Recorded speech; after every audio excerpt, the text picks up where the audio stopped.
Hello guys and gals, and welcome to another episode of Unique Items. Today we're going to be looking at Stormspire. Stormspire is an oddity. It is in the Giant Thresher, which is an amazing polearm, and one of the best bases that you can possibly find for a mercenary. It mainly due to its extremely fast speed and its rather high DPS. Well, the Stormspire is not the highest DPS weapon in the game, and unfortunately it cannot be found in ethereal form. Because it spawns with the Indestructible mechanic, it will never spawn ethereal. And this is something that does in fact make the Stormspire less than optimal for a mercenary.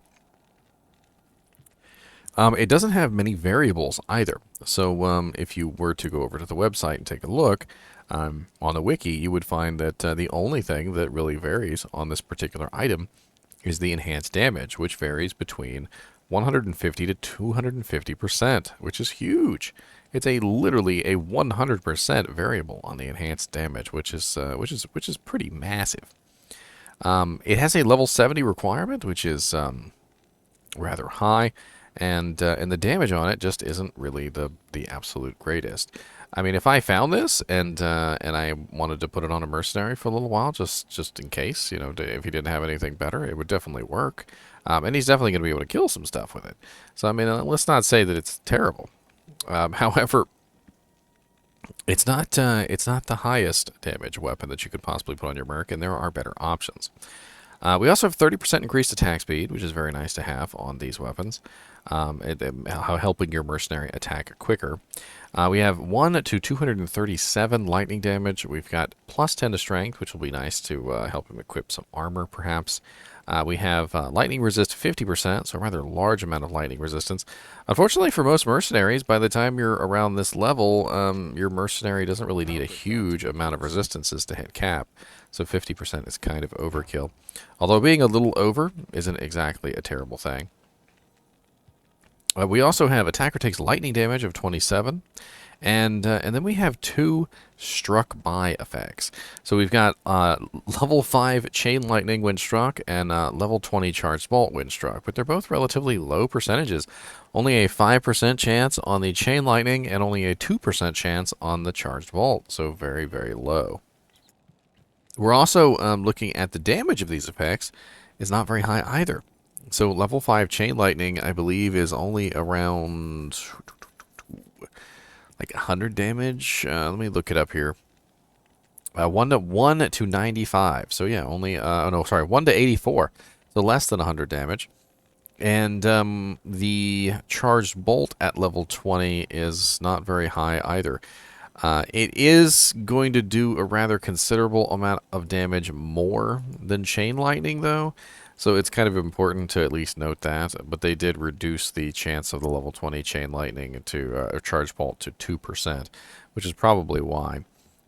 Charge bolt is an oddity because at level 20 it does about 13 to 15 damage per bolt. But it also releases 22 bolts, so you have to multiply the 22 bolts times the average of 14 damage if you can manage to hit a target with all of those effects, which if you are a melee character, and since this is a on-striking effect, as more often than not it will happen. So times 22 is about 308 damage every time you get struck. So not amazing. I mean, we're already looking at so about 300 damage if all of the bolts hit on the charge bolt. Only about 80 damage. It's not even 84. It's the average of 1 to 84. So it's more like 40 something. So like 40 damage on the chain lightning, which will bounce in between targets at the very least. I believe it's up to like 5 targets or something like that. It's not a lot of targets. Let me just double check this. So it's at level 5, it's 6 targets. So we're looking at 6 targets at about 40 damage a pop per target. Not the most amazing on the lightning damage. And then, of course, we've got the lightning damage on the weapon itself. And I really don't know what to think about this weapon. I'm sure that if I take my mercenary out here and let him beat on some monsters, we'll see that the damage from this weapon isn't too terrible. And I'm sure that he'll be able to kill stuff. With the Chain Lightning proccing, the Charged Bolt proccing, he's probably not going to have too difficult of a time. But this is Player's 1, and unfortunately he was only able to kill, what, one target?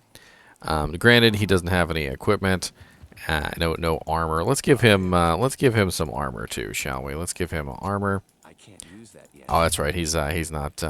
He doesn't have enough strength to use the sacred armor, which is silly because he's level 95 and he's also using a plus 10 strength pole arm. So very, very high strength requirement on that. Actually, I don't think I have an armor to give him, do I? All in all, I'm not really sure what you would actually use this weapon for. The indestructibility is nice, but I mean, it's not like you're going to be using a pole arm on a Zeal Paladin or a character that is really going to get a lot of effect from this.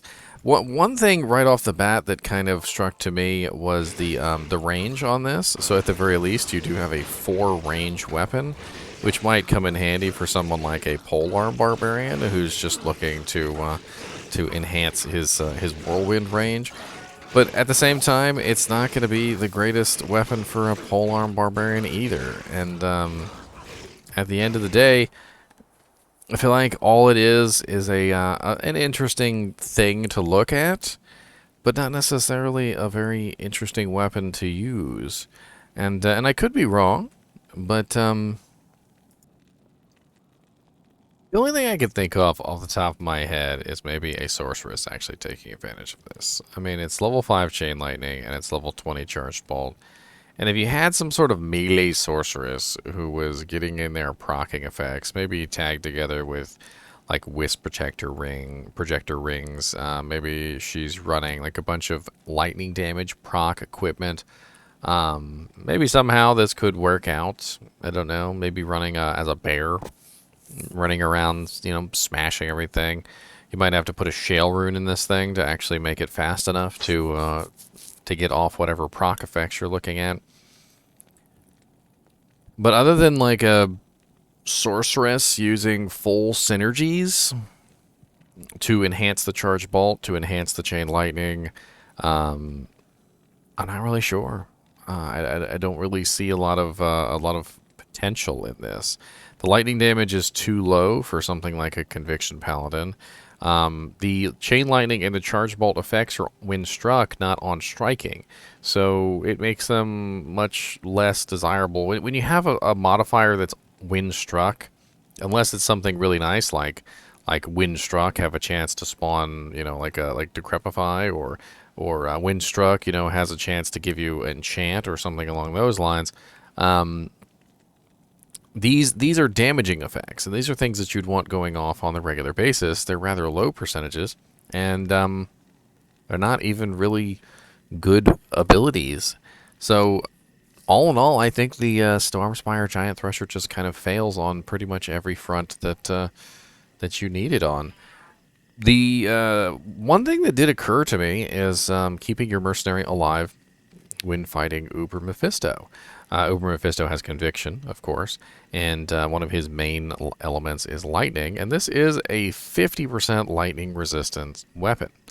Perhaps, if with a properly geared mercenary, you could utilize Stormspire to keep him alive versus Mephisto.